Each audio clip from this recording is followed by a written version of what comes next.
મહીસાગરના કોઠંબામાં કોંગ્રેસનું ભવ્ય tractor rally દ્વારા પ્રદર્શન જોવા મળ્યું। ધારાસભ્ય ગુલાબસિંહ ચૌહાણ પોતે ટ્રેક્ટર ચલાવી રેલીમાં જોડાયા। 50થી વધુ ટ્રેક્ટરો સાથે કોંગ્રેસના કાર્યકરોનું આ શક્તિ પ્રદર્શન।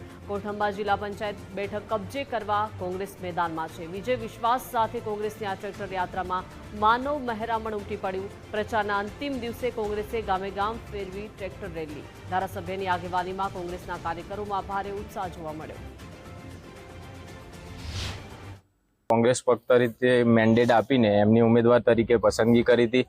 અત્યારે તમે જોઈ શકો છો કે મોટી સંખ્યામાં કાર્યકર્તાઓ, મતદાર ભાઈઓ બહેનો તમામ પોતાના સ્વખર્ચે બહાર નીકળી ગયા છે, કેમ કે આ સરકારથી આ લોકો એટલા ત્રાહિમામ પુકારી રહ્યા છે। પાયાના કોઈ પણ પ્રશ્નોનું હાલ કોઠંબા વિસ્તારમાં નિરાકરણ થયું નથી। ભાજપના ઉમેદવાર જે સામે પક્ષ છે એ જાતે 5 વર્ષથી તાલુકાના પ્રમુખ રહી ચૂક્યા છે। અત્યાર સુધી કોઠંબા વિસ્તારમાં કોઈ પણ જાતનું કાર્યો કરેલા નથી। અત્યારે વિકાસના નામે મત માંગવા માટે નીકળ્યા છે।